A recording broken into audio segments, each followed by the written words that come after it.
Bismillahirrahmanirrahim. Assalamualaikum warahmatullahi wabarakatuh. Perkenalkan, kami dari kelompok 2 akan mempresentasikan hasil tugas kelompok kami, di mana kami kebagian prolog. Untuk studi kasusnya yaitu identifikasi penyakit.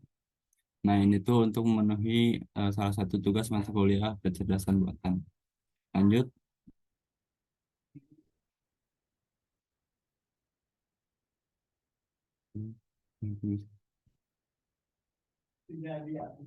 Ah, Untuk anggota kelompok ada Gagan Ahmad Fauji dengan NPM 21700611110.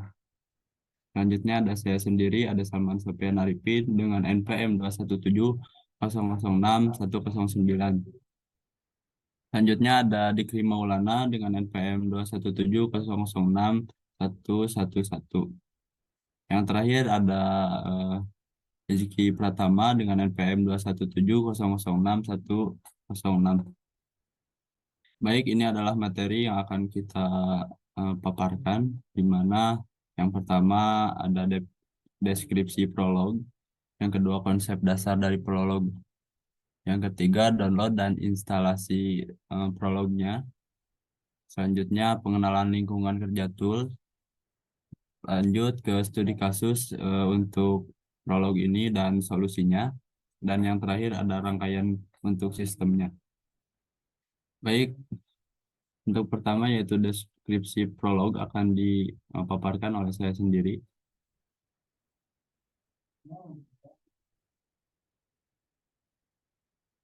Jadi prolog ini adalah sebuah bahasa pemrograman deklaratif yang dirancang khusus untuk pemrosesan pengetahuan dan pemecahan masalah berbasis logika.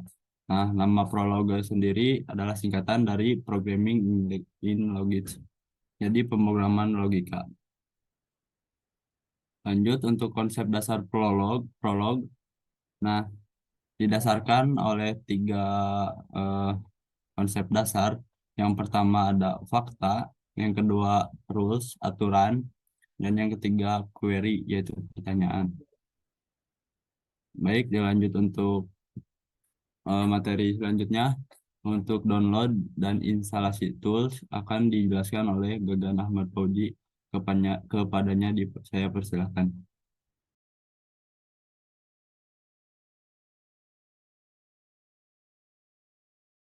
Terima kasih kepada moderator. Nah, di sini saya akan menjelaskan cara instalasi toolnya. Yang pertama itu download SWI Prolog-nya dengan mengunjungi halaman web, yaitu https www.swiprolog.org. Selanjutnya, setelah muncul itu mengklik download yang ada di sebelah kanan fitur home-nya, kemudian klik SWI Prolog.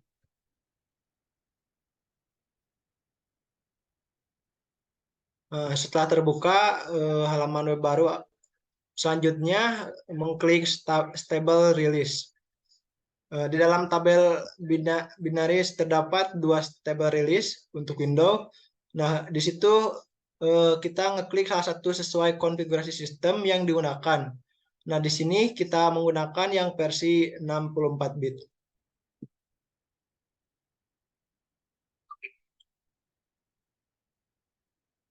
Nah, setelah mengklik SWI Prolog yang tadi yang 64 bit, centang kotak I understand-nya, kemudian klik tautan unduhannya. Nah, setelah terdownload, kita masuk ke dalam filenya dan klik kanan, lalu run administrator, kemudian klik yes untuk memberi izin akses. Nah, setelah itu layar setup akan muncul, klik next. Terus layar berikutnya adalah perjanjian lisensi, klik I agree.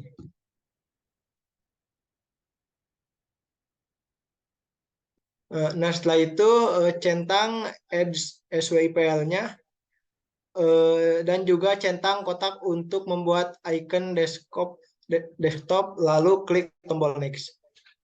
Nah, setelah itu pilih drive yang memiliki ruang memori yang cukup untuk pemasangannya.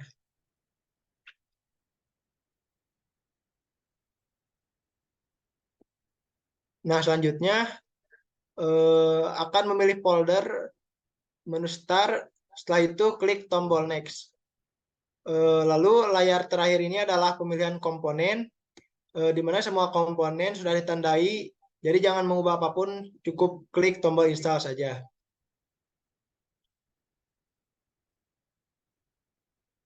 Nah, setelah proses instalasi ini akan dimulai dan membutuhkan waktu kurang lebih 1 menit untuk menyelesaikan instalasinya. Nah, setelah itu klik finish setelah proses instalasi selesai.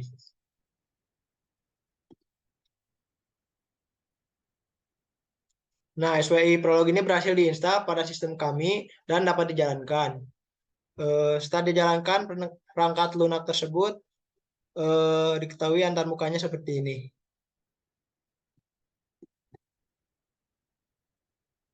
Lalu selanjutnya pengenalan lingkungan kerja tools.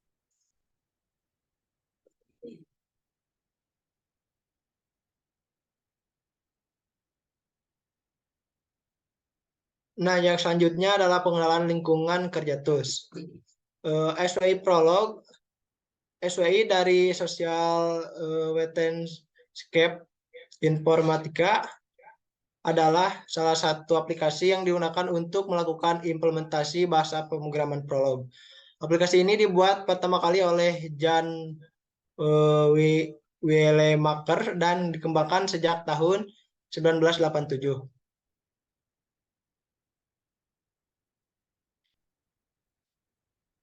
Nah, di dalam aplikasi SWI Prolog ini terdapat tools file eh, yang di dalamnya ada konsul, edit, new, reload, modification file, navigator, dan exit.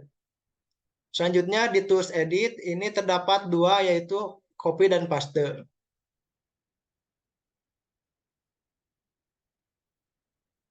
Selanjutnya tool setting.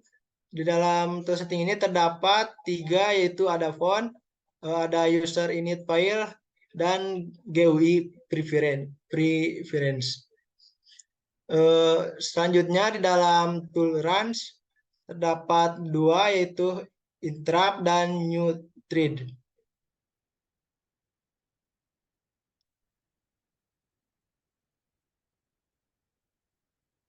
Nah, selanjutnya dalam tools debug ini terdapat edit, edit spy point, edit exception, thread monitor, debug message, cross reference.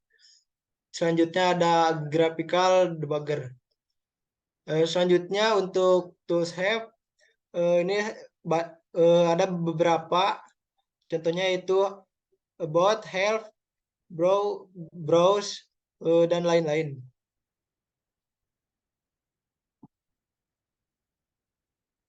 Baik, terima kasih kepada Gagan Ahmad Fauji yang telah memaparkan cara download dan instalasi aplikasi SWI Prolog dan pengenalan untuk aplikasi tersebut. Untuk selanjutnya yaitu studi kasus dan solusi, dan yang terakhir rangkaian sistem akan disampaikan oleh Rizky Pratama. Kepadanya dipersilakan. Terima kasih kepada moderator yang telah mempersilahkan saya untuk menyampaikan terkait dengan studi kasus, solusi, dan rangkaian sistem. Oke, yang pertama kita masuk kepada studi kasus. Jadi untuk studi kasus sendiri, kelompok kita itu mengambil terkait dengan identifikasi penyakit. Dan untuk batasannya, kita itu menentukan batasan yang terdiri dari 6 penyakit: flu biasa, asma, bronkitis, lambung, dan asam lambung. Dan untuk implementasinya, untuk penyelesaiannya, kita memakai aplikasi Prolog Interpreter yang digunakan itu SWI Prolog versi 9.0.4.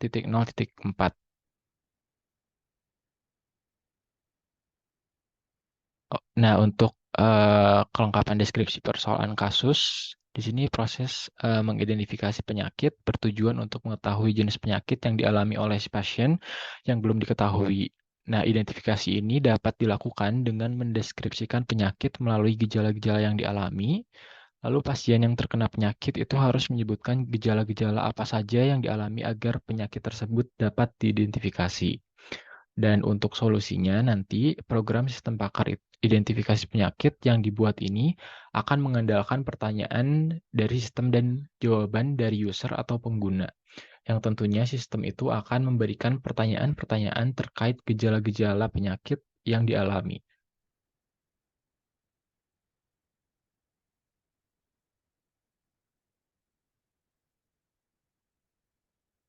Nah, untuk rangkaian sistem yang telah kita buat, kita gambarkan dalam flowchart.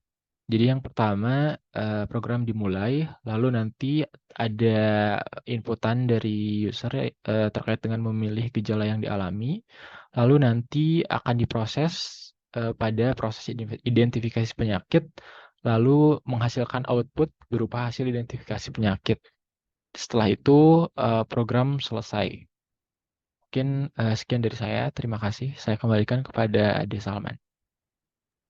Nah, baik, terima kasih kepada Rizky Pratama yang telah memaparkan tentang studi kasus dan solusi serta rangkaian sistem yang telah kami buat.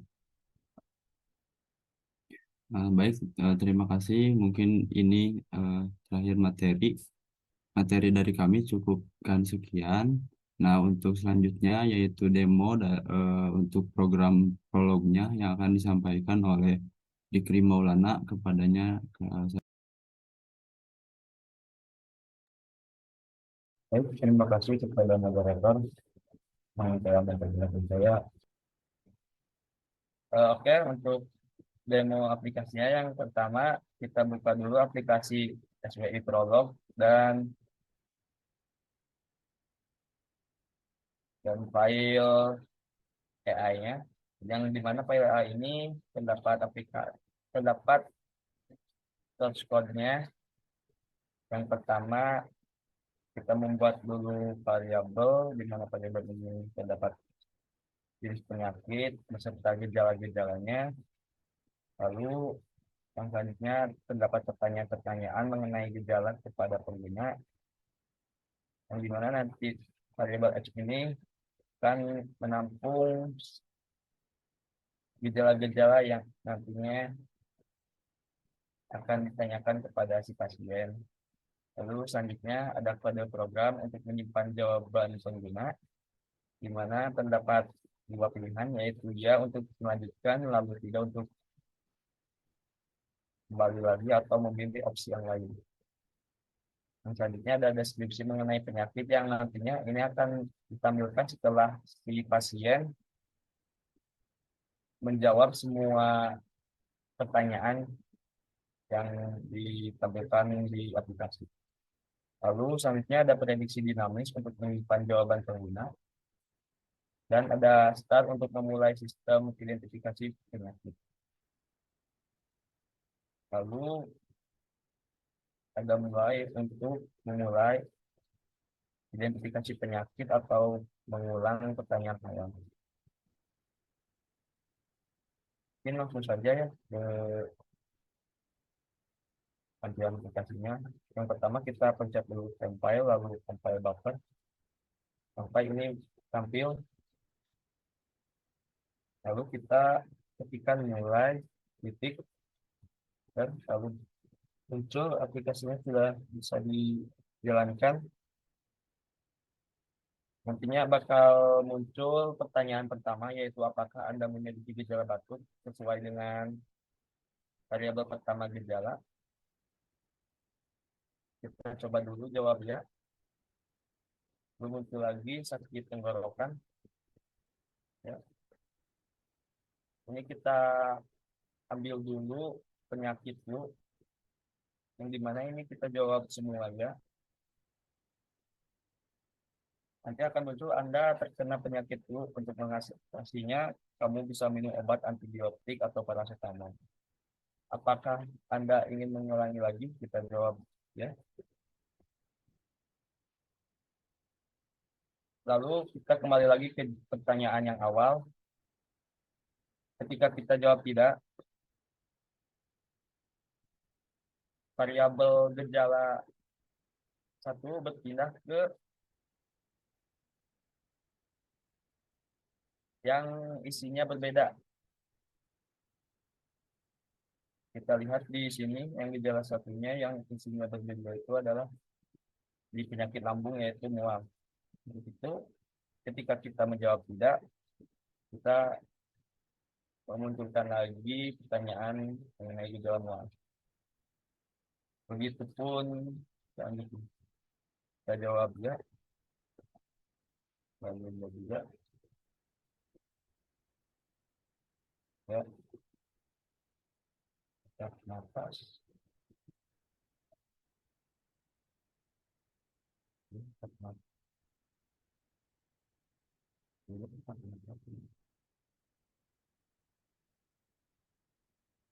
Nah, kita jawab tidak di variabel gejala kelima yang tadinya muntah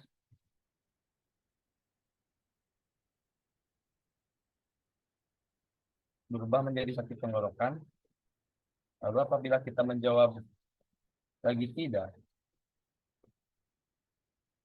bakal aplikasi bukan aplikasi penyakit ini tidak ditemukan kalau tidak diketahui.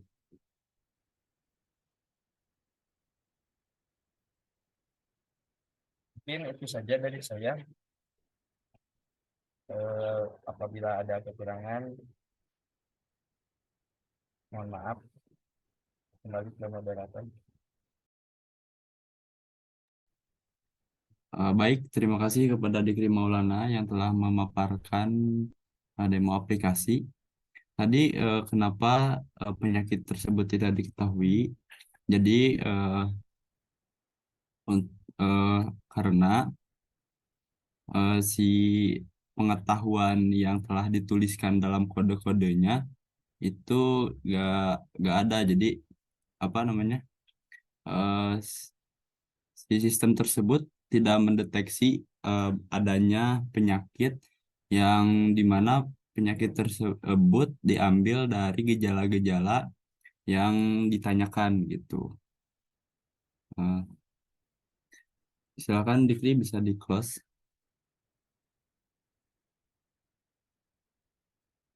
Ya, terima kasih.